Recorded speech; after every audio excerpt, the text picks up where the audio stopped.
This is Democracy Now!, democracynow.org, the War and Peace Report. I'm Amy Goodman with Sharif Abdel-Qaddous. The Federal Communications Commission has announced a new set of proposals to prevent internet service providers from curbing or blocking online services. On Monday, FCC Chair Julius Genachowski unveiled a plan that would make permanent existing safeguards that ensure open access to websites and other online content. The new rules would also extend to barring companies from limiting certain kinds of data, such as free internet phone services and file-sharing applications. The safeguards would also apply to wireless phone carriers for the first time. Supporters call the proposals a major step in the campaign for net neutrality.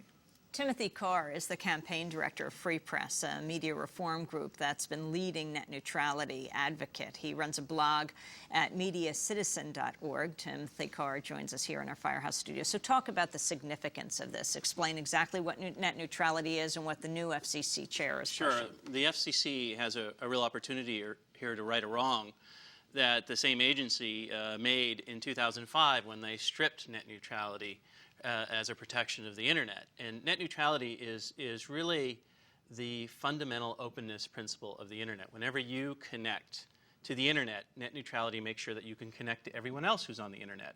And this has been a tremendous engine for free speech, for economic innovation, for equal opportunity. And we are now fighting with some very prominent internet service providers, very powerful companies, to try to preserve that fundamental openness so that whenever we go online, we can choose as users where we go and what we do via the internet. And what are the telecommunication companies proposing? How would this two-tier system work, essentially? Well, they have proposed a number of things. One of the things that they're very concerned about is that as more people get high-speed internet connections in their homes and as more people access the internet via cell phones, they are concerned that we're going to start controlling our media experience even more.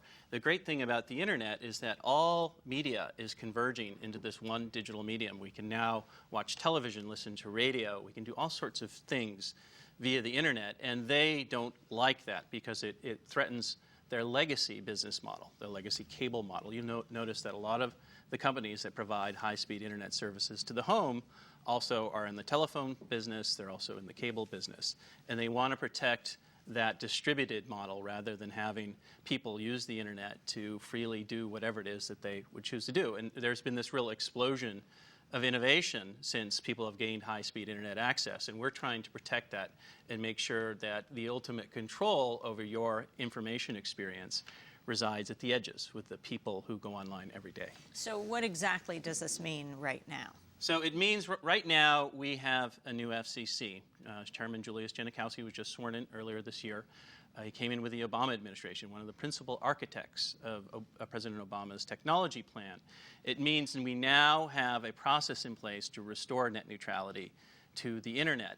What's next at the FCC is that they've announced their intention to make a rulemaking, and they will open up the process within a month or so to public comment. So this is really just the beginning of a process of getting net neutrality back.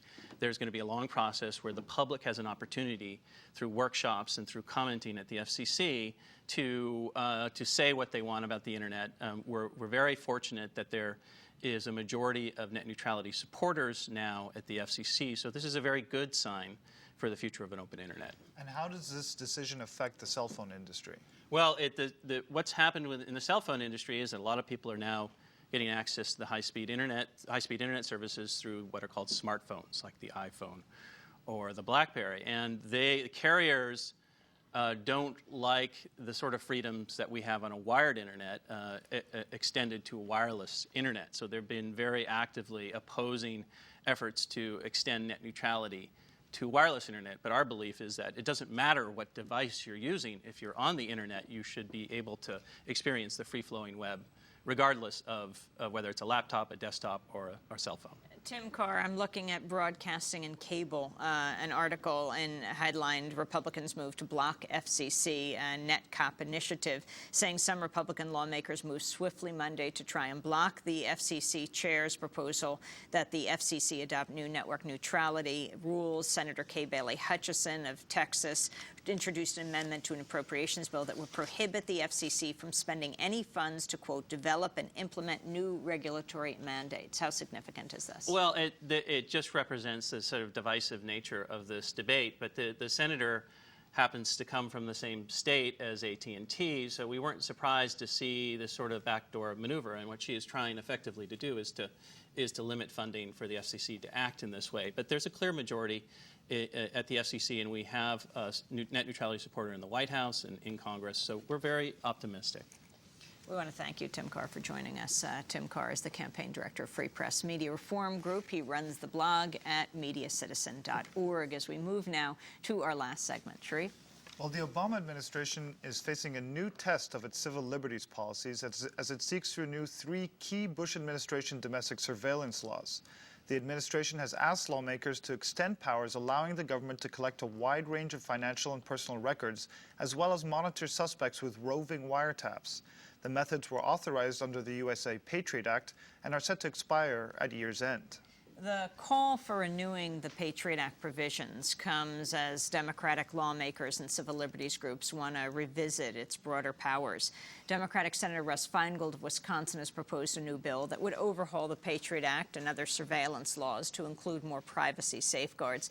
The measure would tighten rules that allow the FBI to bypass court warrants through national security letters and repeal a law granting immunity to major telecom firms that aided warrantless government spying.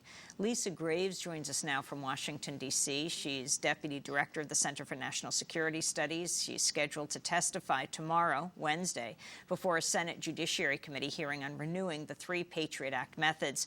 Go through them each, Lisa, and give us a preview of your testimony tomorrow.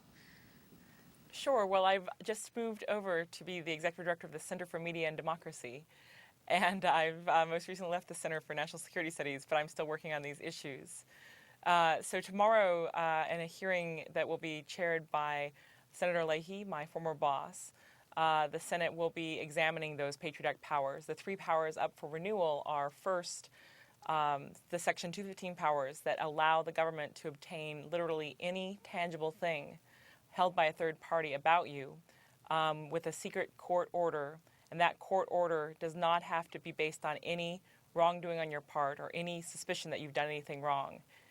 The other provision, number 2, is Section 206 of the Patriot Act, which relates to John Doe roving wiretaps, which allows the FISA court to issue a secret order to follow people's cell phones from cell phone to cell phone if they're suspected of being involved in terrorism. And the third provision is known as the lone wolf provision, which allows a full array of searches to be issued by the court secretly if someone is believed to be a saboteur but without any connection to al-Qaeda. And Lisa Graves, as you understand it, why is the Obama administration pushing to extend these provisions? Well, these provisions are provisions that were set by the Republicans for expiration this year. In some ways, these provisions are they're very problematic, but they're not the most problematic provisions on the table. The most problematic provisions are the national security letter powers and some of the related powers that Senator Feingold has focused on. I think that the administration and the civil liberties community in general has the view that these powers are not going to be repealed this year, that these are the type of powers that do need to be reformed. And so the Obama administration's decision to signal that it favors not repealing these provisions was not unexpected. And a group of senators led by Senator Russ Feingold have laid down a bill that would seek greater privacy protections. Can you go through what that bill is? Sure. Senator Feingold's bill, along with 9 other senators, is a very important bill. It's basically the marker bill supported by a wide range of senators that would really make substantial improvements to these Patriot Act powers that Senator Feingold was the only senator to vote against in 2001. Those changes include important restrictions on the new Foreign Intelligence Surveillance Act powers that were passed and rammed through Congress last year by the Bush administration. Those powers would prohibit the bulk collection of Americans' international emails and telephone calls.